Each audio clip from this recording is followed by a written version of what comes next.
تو اس کے بھینسے جیسی کھوپڑی میں نہیں آتا. اتنا چھوٹا سا کٹورا اور اتنا بڑا انا ساگر پاسبل نہیں ہے. لیکن اس کا امیر صاحب پانی سے گاڑی چلا دیتا. جماعت کا کام اتنا اونچا کام ہے, اتنا بڑا کام ہے. ایک جگہ ہم گئے, بم پھوٹ گیا, سب مر گئے, ہم رہ گئے.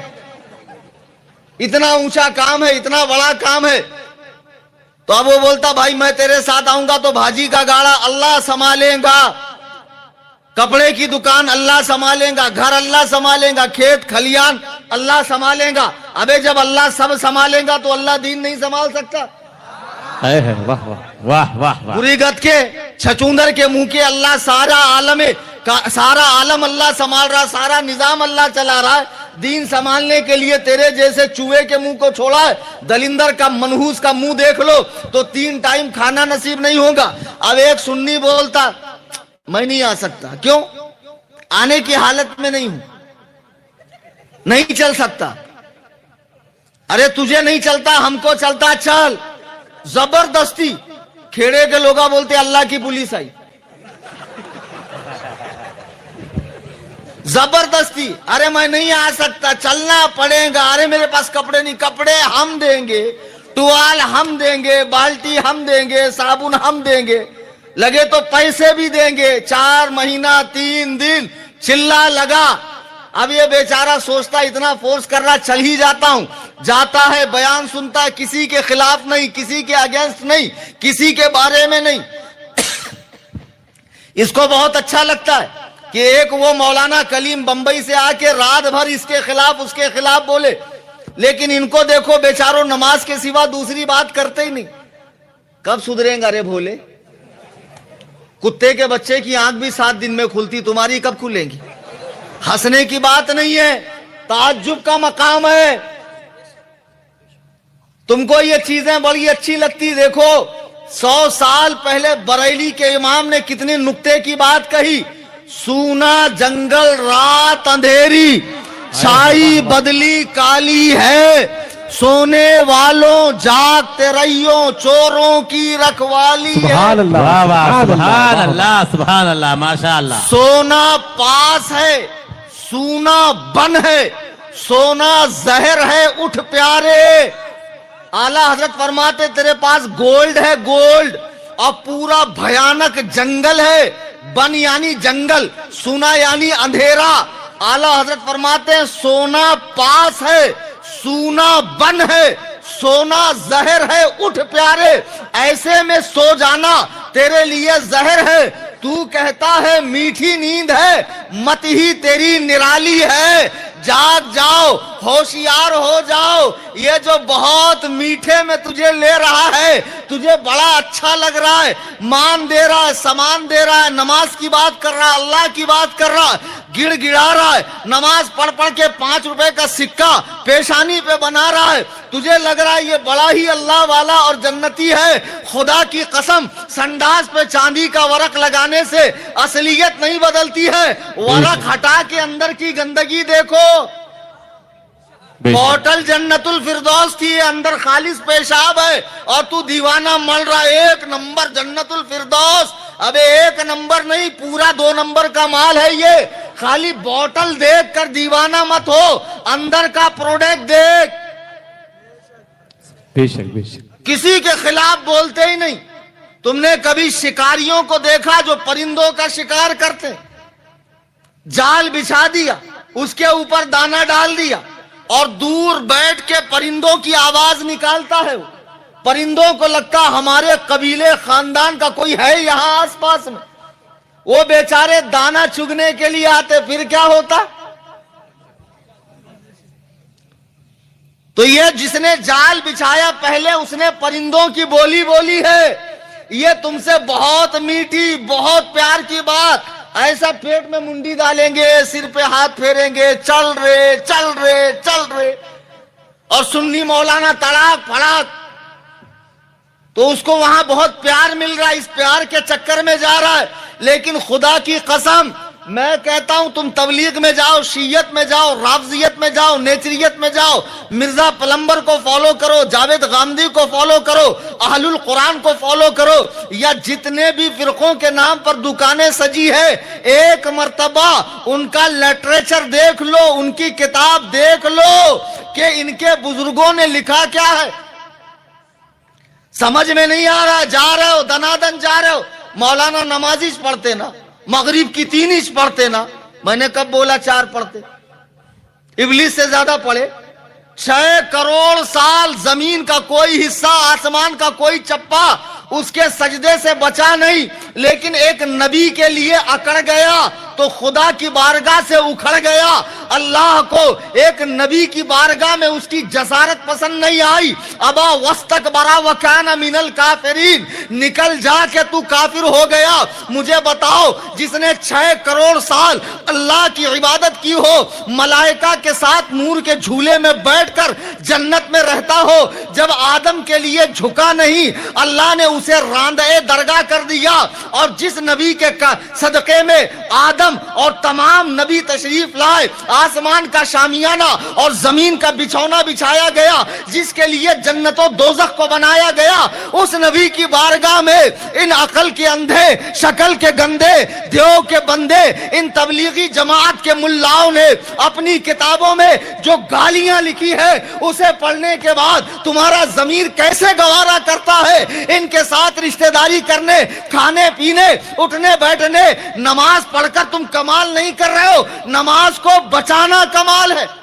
بے شک۔ ارے بے وقوف، مجھے بتا کہ اگر اللہ تعالی کسی شخص کو اتنی دولت دے کہ وہ چاندی کے اینٹ اور سونے کی چھت لگائے اور ہیرے جواہرات پیس کر، ریتی سیمنٹ کی جگہ ہیرے جواہرات پیس کر وہ ان اینٹوں کے اندر رکھے، مسجد کا ڈائریکشن قبلہ ادھر رکھنے کے بجائے تھوڑا سا ادھر رکھ دے، اس مسجد میں نماز ہوگی؟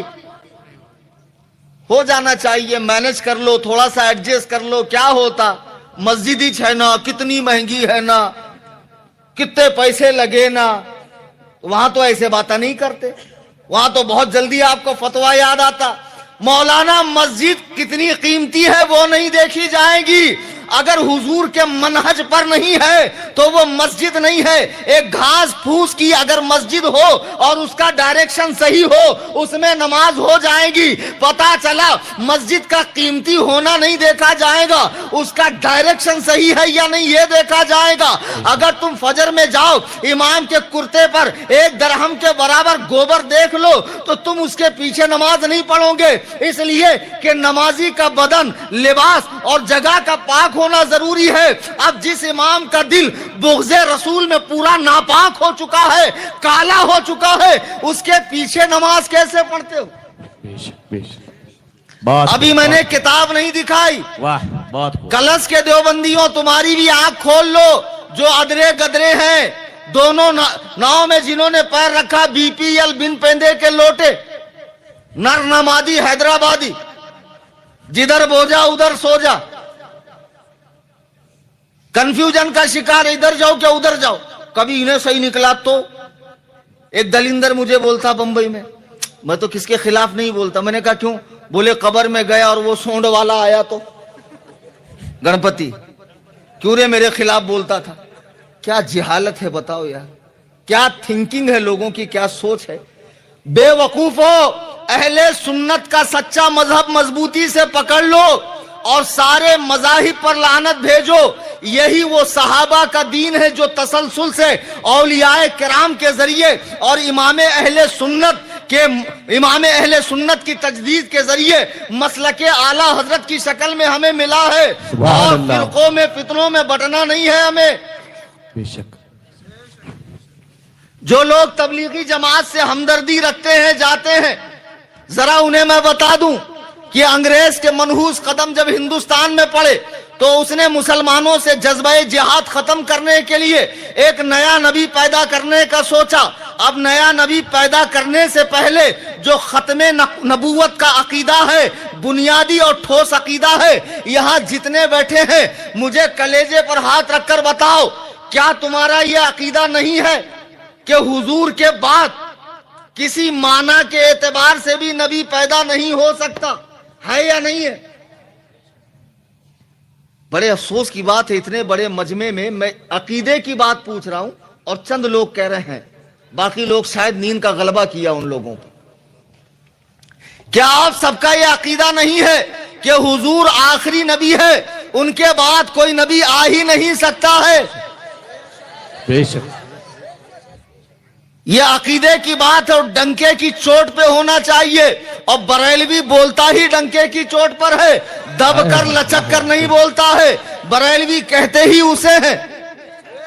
بے شک لیکن انگریزوں کے دلال، دارالعلوم دیوبند کا فاؤنڈر، جس نے 1856 میں سہارنپور، ضلع سہارنپور اتر پردیش، دیوبند کی بستی میں ایک مدرسے کی بنیاد رکھی، جو مدرسے میں آج کئی ہزار طلبہ پڑھ رہے ہیں، اور جہاں کے فارغین پوری دنیا کے اندر دیوبندیت کا پرچار کر رہے ہیں۔ تبلیغی جماعت کا جو فاؤنڈر ہے مولوی الیاس کاندلوی، وہ بھی اسی مدرسے کا پڑھا ہوا ہے اور وہ بھی اسی تعلیم کو لے کر آگے بڑھ رہا ہے۔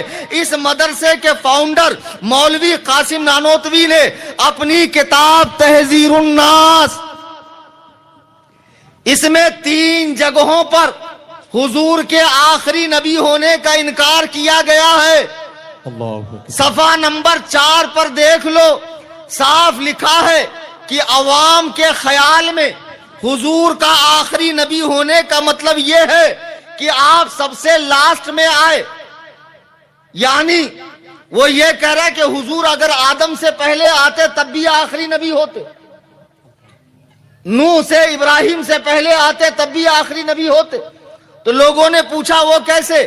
تو یہ کہہ رہا حضور صرف مرتبے میں آخری ہے، اللہ زمانے کے اعتبار سے آخری نہیں ہے، خاتم رتبی ہے، خاتم زمانی نہیں۔ او کلس کے دیوبندیوں، تبلیغیوں، یہ تمہارا امام ہے جس کا نام ہے حجت الاسلام مولانا قاسم نانوتوی، بانی دارالعلوم دیوبند، اپنی کتاب تحذیر الناس میں حضور کے خاتم زمانی ہونے کا انکار کر رہا ہے۔ اللہ اکبر۔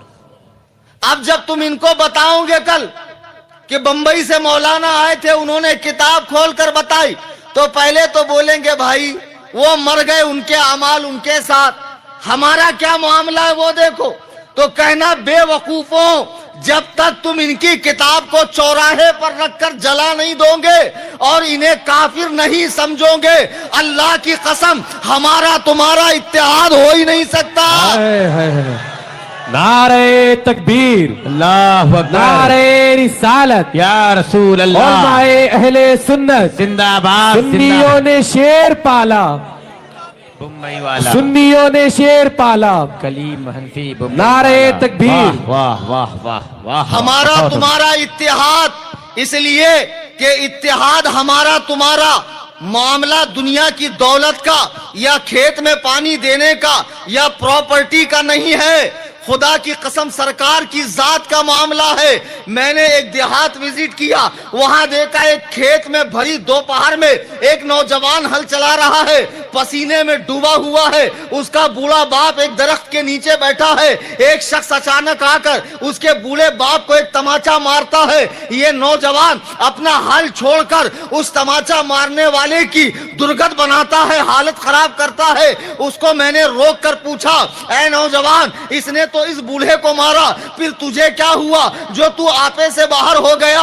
وہ نوجوان کہتا مولانا یہ بوڑھا میرا باپ ہے۔ تو میں نے کہا اس سے کیا فرق پڑتا ہے، مارا تو تیرے باپ کو ہے، پھر تجھے غیرت کیوں آئی؟ وہ کہتا مولانا جب حملہ باپ پر ہو تو حملہ باپ پر نہیں، بیٹے کی غیرت پر، بیٹے کی جوانی پر، بیٹے کی تعلیم پر، بیٹے کی تربیت پر ہوتا ہے۔ دنیا میں وہ کون سا بے غیرت بیٹا ہوگا جو اپنے باپ کو سامنے مار کھاتا ہوا دیکھے؟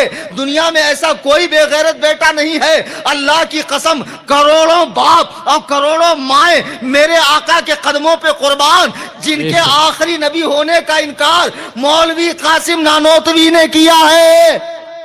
اللہ اکبر۔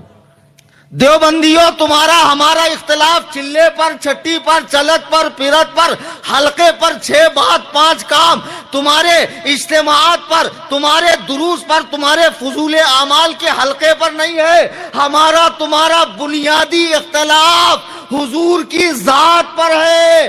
بے شک. آئی سمجھ میں؟ یہ معمولی مسئلہ سمجھ کے اس کو ایسے ہی ہوا میں مت جانے دو. معمولی مسئلہ ہے. مولانا نے آ کے جذبات میں بیان دیا کل قیامت میں اللہ کے حضور میں بھی رہوں گا. یہ دن تاریخ لکھ لی گئی ہے, تم بھی رہو گے. میں اللہ کے حضور کہوں گا مولا میں نے بمبئی سے وہاں تک کا سفر کیا اور رات جاگ کر پسینہ بہا کر چلا چلا کر انہیں حق و باطل کا فرق سمجھایا تھا. اس کے بعد بھی اگر یہ نہیں مانے تو پھر تیرے ہاتھ میں فیصلہ ہے. خدا کی قسم آج عزم مصمم کر کے اٹھو. مرتے دم تک اللہ و رسول کے گستاخوں سے ہمارا کوئی تعلق نہ ہوگا, اس لیے کہ حضور کی سچی محبت ہی کامل ایمان ہے. اعلیٰ حضرت فرماتے ہیں انہیں جانا انہیں مانا نہ رکھا غیر سے کچھ کام. للہ الحمد میں دنیا سے مسلمان. واہ واہ واہ واہ, بہت عمدہ. یا رسول اللہ زندہ باد زندہ باد زندہ باد. اللہ اکبر. یا رسول اللہ. ان کے جاہل جواب دیں گے. کل جب آپ پوچھو گے تحذیر الناس قاسم نانوتوی کی صفحہ 4 سے 5 تک حضور کو خاتم رتبی مانا گیا, خاتم زمانی نہیں. اور اس سے بھی بھینکر بات صفحہ نمبر 40 پر اسی کتاب میں کہ نیا نبی آ سکتا ہے. اللہ اکبر. نیا نبی آ سکتا ہے صفحہ 40 پر. یہ کتاب ہاتھ میں نے پکڑا ہے. دیوبندیوں کے امام صاحب اگر آپ کہیں چھپ چھپا کر سن رہے ہو تو آ جاؤ دیکھ لو. اگر یہ عبارت غلط نکل گئی کلش کے چوراہے پہ مجھے زندہ لٹکا دینا. اللہ کی قسم کھا کر میں کہتا ہوں تم قیامت آ سکتی ہے. وہ دن کبھی نہیں آئے گا جب تم اپنے اکابرین کے کفر کا بوجھ اٹھاؤ. سنیوں سے کہیں گے چھوڑو یار وہ لکھے وہ لکھ کر مرے گے, ان کے اعمال ان کے ساتھ. آج ہمیں کیا کرنا ہے وہ دیکھو. اس طرح بہلائیں گے پھسلائیں گے تو آپ صاف کہنا کہ جس جماعت سے آپ کا کنیکشن ہے اس کے اکابرین کا اسلام سے تعلق کٹا ہوا ہے, اس لیے مجھے آپ سے رابطہ نہیں رکھنا. اب دوسرا ان کا مولانا کہے گا کہ بھائی بات یہ ہے آپ کو مولانا نے دھوکہ دیا. وہ تو حضور کی شان بیان کرتے ہوئے سمجھا رہے تھے. اور اس بات پر جو حرم کے علماء نے کفر کا فتویٰ دیا ہے, مولانا احمد رضا نے ہمارے اکابرین کی عبارتوں کو بدلا ہے. عربی ٹرانسلیٹ کرتے وقت انہوں نے عبارتوں کو بدلا ہے. ہمارے اکابرین کی عبارتوں کا مطلب وہ نہیں ہے. تو آپ ان سے کہنا کہ مولانا احمد رضا اعلیٰ حضرت نے جب اس کو عربی میں ٹرانسلیٹ کر کے حرم کے علماء کے سامنے رکھا تو آپ کہتے ہو ٹرانسلیشن کے اندر انہوں نے گڑبڑی کی. تو ٹھیک ہے, یہاں تو عرب والا معاملہ نہیں ہے. کلیم حنفی بھی اردو بولنے والا, آپ بھی اردو بولنے والے, یہ کتاب بھی اردو میں ہے. اور 4 دن میں کرناٹک میں ہوں. اگر آج نہیں آ سکے تو کل میری تقریر داونگیرے میں ہے, پرسوں شموگا میں ہے, اس کے بعد شرال کوپے میں ہے. جتنے کرناٹک کے اندر دیوبندی تبلیغی جماعت کے بڑے بڑے دگج لوگ ہیں, ٹائم نکال کے 19 تاریخ تک میں کرناٹک میں ہوں. کب آ رہے ہو مناظرے کے لیے؟ واہ واہ سبحان اللہ. اور میں 5 گھنٹے بھی نہیں لگاتا مناظرے میں. ہاں ادھر بہت جلدی رزلٹ نکل جاتا ہے. عصائے کلیم اجدہائے غضب ہے. کوئی پرتبے صدیق ہوتا ہے, کوئی پرتبے عمر ہوتا ہے, کوئی پرتبے نوح ہوتا ہے, کوئی پرتبے موسیٰ ہوتا ہے. اعلیٰ حضرت کے باغ میں سبھی طرح کے پھول آپ کو مل جائیں گے. بے شک بے شک سبحان اللہ. اب مجھے بتاؤ کہ اس دیوبندی عالم نے حضور کے آخری نبی ہونے کا انکار کیا. نیا نبی آ سکتا ہے, کیونکہ حضور جو آخری ہے وہ کس چیز میں ہے؟ اتنی دیر میں بھی آپ نہیں سمجھے تو مناظر کیسے بنو گے، ڈیبیٹ کیسے کرو گے؟ جب دیوبندی آپ کو سوال پوچھیں گا تو اس کو لاجواب کیسے کرو گے؟ ہمارے لوگوں کا یہی آ کے تو دماغ نہیں چلتا، خالی بریانی کھانے دو، عرس منانے دو، دھنگانا ڈالنے دو، دھمال ڈالنے دو، قوالی شریف کی محفل ہو وہاں بڑا دماغ چلتا ہے۔ تقریر میں جو بات میں پوائنٹ ٹو پوائنٹ بتا رہا ہوں آپ کے سمجھ میں نہیں آ رہی۔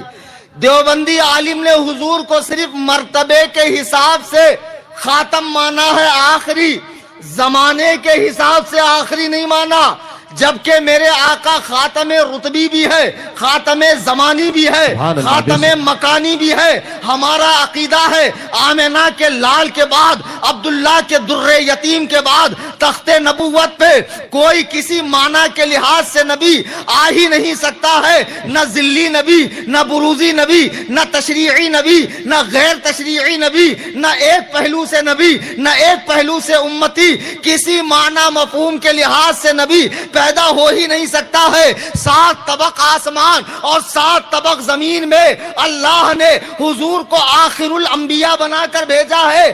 اب مہر نبوت کو کوئی توڑ ہی نہیں سکتا ہے، لیکن جب اس نے کہا نبی آ سکتا ہے تو میرے ہاتھ میں ایک کتاب ہے ختم نبوت کی حقیقت، اور اس کتاب کا مصنف ہے مرزا بشیر ایم اے، یہ بیٹا ہے مرزا غلام احمد قادیانی کا۔ جو لوگ تبلیغی جماعت میں جا کر ان کے نماز روزے کو دیکھ کر اچھا سمجھتے ہیں، ذرا غور کریں، ان کے مولانا نے کہا نبی آ سکتا ہے تو پنجاب میں نبی آ گیا۔ اللہ اکبر۔ یہ کتاب میرے پاس قادیانی جماعت کی ہے اور یہ ایزی نہیں ملتی ہے، اب تو انٹرنیٹ پر اویلیبل ہے۔ میں نے اسے پراپر قادیان سے پرچیز کیا ہے۔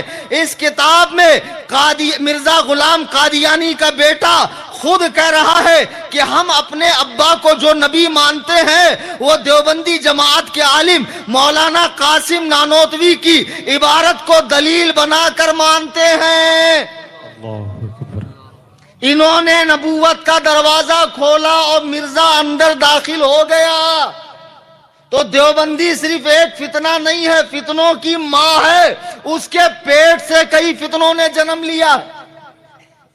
اچھے سے سمجھو اس فتنے کو کہ مرزا غلام قادیانی جو پنجاب کا رہنے والا ہے، آج کل اس کے بھی فالوورز پوری دنیا میں بڑی تعداد میں ہیں، ہندوستان میں بھی بہت ایکٹیو ہیں یہ لوگ، برما وغیرہ افریقہ امریکہ میں بھی بڑی تیزی سے پھیل رہے، اور آج کل سوشل میڈیا پر گمراہیت بہت تیزی سے پھیل رہی ہے۔ سنی نوجوانوں میں تم سے گزارش کرتا ہوں، یہ جو موبائل ہے اسے آپ دنیاوی کام کے لیے رکھیں، دین سیکھنے کے لیے نہ رکھیں۔ علماء کے وجود کو اللہ کی رحمت سمجھیں، علماء سے رابطہ کر کے دین سیکھیں۔ اگر انٹرنیٹ پہ دین سیکھنا ہے تو جس چینل کو، جس آئی ڈی کو سنی عالم چلاتا ہو اسی سے کنیکٹ ہو کر دین سیکھیں، ورنہ آپ کو معلوم ہے پلے اسٹور میں قادیانیوں کا ترجمہ کیا ہوا قرآن ہے۔ آپ کو فرق سمجھ میں آئے گا کس کا ہے کس کا نہیں؟ پڑھو گے گمراہ ہو جاؤ گے۔ یہ بار بار چیخنا چلانا کیوں ہو رہا ہے؟ تاکہ تم اچھی طرح سے سمجھ جاؤ، انٹرنیٹ سے دین سیکھنا خطرے سے خالی نہیں۔ لوگ کہتے مولانا ہمیں فرق نہیں پڑتا، طارق ذلیل کا بیان، جوکر نائک کا بیان، مرزا انجینئر کا بیان، ہم نے سننے والوں کو دیکھا، سنتے سنتے دماغ ڈائیورٹ ہو گیا، کچھ بات اچھی لگی، پھر اچھے کے اندر جو باطل بات تھی اس میں فرق نہیں کر پائے، اس کو بھی قبول کر لیا اور اچھی خاصی تعداد گمراہ ہو گئی۔ اللہ اکبر۔ اس لیے بروں کی اچھی بات بھی نہیں سننا۔ امام ابن سیرین رحمت اللہ علیہ اتنے بڑے تابعی ہیں کہ 500 صحابہ کی انہوں نے زیارت کی ہے۔ سبحان اللہ۔ ان کے پاس ایک بد مذہب آیا، حضور قرآن سن لیجئے، آپ نے منہ پھیرا۔ ایک بد مذہب آیا، حضور حدیث سنیے، آپ نے منہ پھیرا۔ تو لوگوں نے کہا وہ لوگ حدیث قرآن سنا رہے ہیں، آپ منہ کیوں پھیر رہے ہیں؟ امام ابن سیرین کہہ رہے ہیں بے شک یہ حدیث قرآن سنا رہے ہیں، لیکن بعد میں یہ کوئی بات اپنی طرف سے ایڈ کر دیتے اور میں سمجھ نہیں پاتا یہ اللہ رسول کی بات ہے یا نہیں، اور میرا دل اسے قبول کر لیتا، پھر دھیرے دھیرے میں گمراہیت کے راستے پہ چلا جاتا۔ آپ فرماتے ہیں بروں کی اچھی بات بھی نہیں سننا، آپ کو دین سیکھنا ہے سنی علماء سے سیکھو۔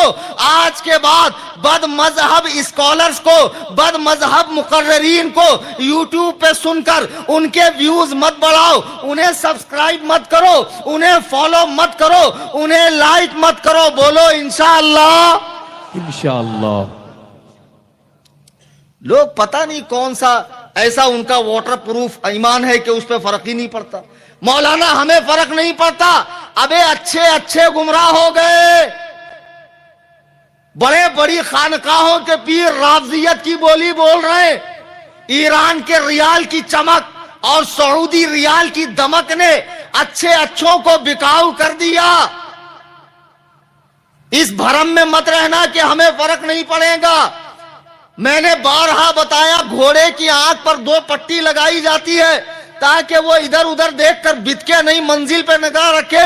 مسلک اعلیٰ حضرت کی پٹی ڈال دو، یک در گیر محکم گیر، ایک در پکڑو مضبوطی سے پکڑو۔ بے شک بے شک، واہ واہ واہ واہ، بہت خوب، بہت عمدہ بہت عمدہ۔ اور جو لوگ کسی کو برا نہیں کہتے، سب کے اوپر ہلکا ہاتھ رکھتے ہیں، سلح کلی مزاج والے بی پی ایل بن پیندے کے لوٹے، وہ بھی دیکھ لیں کہ تبلیغی جماعت کے ابا مولوی قاسم نانوتوی نے میرے آقا علیہ السلام کے آخر الانبیاء ہونے کا انکار کیا ہے۔ اتنا ہی نہیں، تبلیغی جماعت کا ایک بہت بڑا نام، دیوبندی جماعت کے لنکا کے سب سے بڑے راون مولوی اشرف علی تھانوی نے اپنی کتاب حفظ الایمان میں سرکار کے علم کو بچوں، پاگلوں، جانوروں سے تشبیہ دیا ہے۔ اگر میں جھوٹ بول رہا ہوں تو آپ گوگل میں جا کر حفظ الایمان ڈاؤن لوڈ کر لو۔ حفظ الایمان کے صفحہ نمبر 8 پر یہ عبارت موجود ہے، علماء سے پوچھئے ہے یا نہیں؟